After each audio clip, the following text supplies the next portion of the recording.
नमस्कार मित्रांनो, welcome to my blog. सर्वांना पण जय आदिवासी, हर हर महादेव. तर आज तुम्हाला घेऊन आलेलो आहे टाकारीच्या जगदंबा मातेच्या मंदिरामध्ये. बघू शकता तुम्ही, हे जगदंबा मातेचं मंदिर आहे. हे खूप पुरातन मंदिर असून याचं जे वरचं जे बांधकाम आहे, कळसापर्यंत जे वरचं बांधकाम आहे ते सिमेंटचं आहे, आणि तिथनं जे खाली आहे तिथनं खाली आहे पूर्ण पुरातत्व बांधकाम आहे या मंदिराचं. हे बघू शकता तुम्ही. आता याच्यामधनं हे पाणी बाहेर येण्यासाठी हे केलेलं आहे. खूप पुरातत्व आहे. इकडं हे मूर्ती वगैरे बघू शकता मंदिरावरचे. अशा प्रकारे ही गणपतीची मूर्ती आहे. असं गणपतीच्या मूर्तीसारखी मूर्ती दिसते. बघू शकता तुम्ही. अशा प्रकारे मंदिराचं बांधकाम हे बघू केलेलं आहे. हे बघा, हे किती खूप सुंदर अशी डिझाईन केलेली आहे इथे. बघू शकता तुम्ही, असं हे मंदिर आहे. हे मंदिर अहिल्यानगर जिल्ह्यामधील अकोले तालुक्यातील टाकार या गावामध्ये आहे. तर टाकरला येण्यासाठी तुम्ही अकोलेवरनं टाकरला येतात. अकोल्यावरनं तुम्ही टाकरला येऊ शकतात. तर अशा प्रकारे या मंदिराकडे यायचं आहे. बघू शकता, हे खूप प्राचीन असं हे मंदिर आहे. जगदंबा मातेचं मंदिर आहे. हे मूर्ती वगैरे तुम्ही बघू शकता. किती सुंदर असं कोरीव काम, सुईपेक्षा पण बारीक असं कोरीव काम या मंदिरामध्ये केलेलं आहे.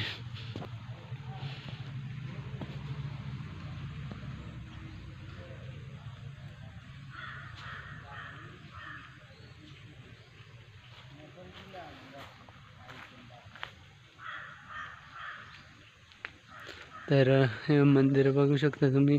एक वेळ अवश्य या मंदिरामध्ये असं खूप असं सुंदर आणि अतिशय प्राचीन मंदिर आहे. तुम्हाला येथील जगदंबा मातेच्या मूर्तीचं पण दर्शन करून देतो. तर खूप असं सुंदर मंदिर आहे. एक वेळ अवश्य टाकरला येण्यासाठी तुम्ही अकोलेवरनं समशेरपूर केळी या रोडने तुम्ही टाकरला येऊ शकता. आणि तुम्हाला इथं जवळ अजून केळेश्वर महादेव मंदिरसुद्धा तुम्हाला पाहायला मिळेल. हे बघा, असं प्रकारे खूप असं सुंदर, अतिशय सुंदर, म्हणजे खूपच सुंदर असं या मंदिरावरती हे बांधकाम केलेलं आहे. हे बघू शकता.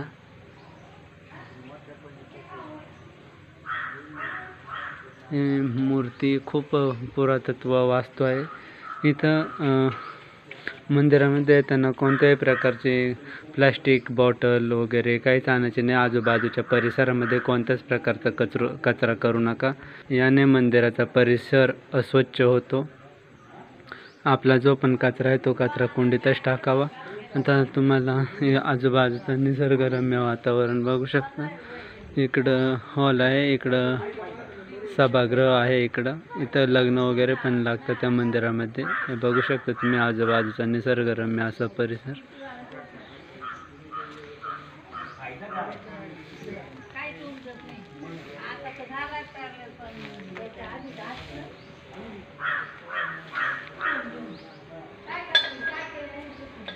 बघा, आता तुम्हाला देवीची मूर्ती दाखवतो आणि आतमधलं हे दाखवतो, कोरीव काम दाखवतो मंदिराचं.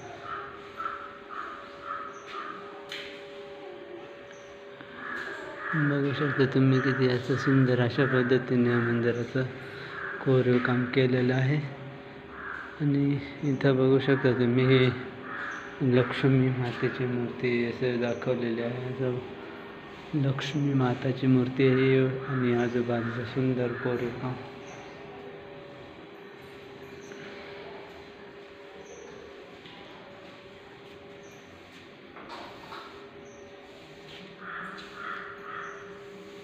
ही जगदंबा मातेची मूर्ती आहे. बघू शकता, इथे मुलगी झाडू राहिली आहे. जर तुम्हाला मंदिर जर आवडलं असेल आणि व्हिडिओ जर आवडला असेल तर व्हिडिओला लाईक करा, चॅनलला सबस्क्राईब करा, व्हिडिओला शेअर करा. अनेकांपर्यंत हा व्हिडिओ पोहोचवा, जेणेकरून त्यांना पण मातेचं दर्शन भेटेल. जिथे शक्ती आहे तिथे शिवही असतो. इथं बघू शकता तुम्ही, इथे महादेवाचे शिवलिंग पण आहे, नंदी पण आहे. कारण शक्ती आणि शिव दोन्ही पण एकच ठिकाणी असते.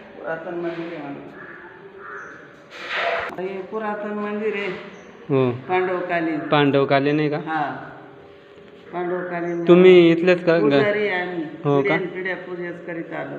तुमचं नाव काय आजी? गयाबाई त्र्यंबकगिरी. तर तुम्ही टाकारीचेच का? काय करायचं, पूर्वीपासून आमचा हाच व्यवसाय आहे. पुजारी. पुजारी. ही देवीची मूर्ती पण खूप प्राचीन आहे. 1100 वर्षाचं मंदिर आहे. 1100 वर्षांचं का? शिवाजी महाराज येऊन गेले. आणि रामायणाचं पण काही इतिहास आहे? हा. थँक्यू आजी माहिती दिल्याबद्दल.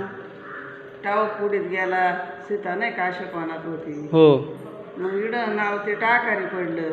म्हणजे टाहो फोडल्यामुळे टाकारी. हा, असं. धन्यवाद आजी. हा. तर बघू शकता तुम्ही अशा प्रकारे आपल्याला आजींनी पण माहिती दिलं. या गावाचं नाव टाकारे, या टाकारे नाव याच्यामुळे पडलं कारण इथे रामाने टाहो फोडलेला आहे, म्हणून इथे टाहो फोडला आहे, त्याच्यामुळं या गावाला टाकारे असं नाव देण्यात आलेलं आहे. तर अशा प्रकारे हे मंदिर आहे. तुम्ही आजूबाजूचा निसर्गरम्य वातावरण बघू शकता. आजी जी होती ती पुजारी आहे. चला तर आता व्हिडिओ खूप लांब झालेला आहे, मोठा झालेला आहे. तर आता व्हिडिओ मी स्टॉप करतो. आणि तुम्हाला मंदिर जर आवडलं असेल तर एक वेळ अवश्य बघू शकता तुम्ही. अशा प्रकारे मंदिर आहे. एक वेळ अवश्य या मंदिरामध्ये जगदंबा मातेच्या दर्शनासाठी खूप जागृत असं देवस्थान आहे. तर बाय बाय, थँक्यू.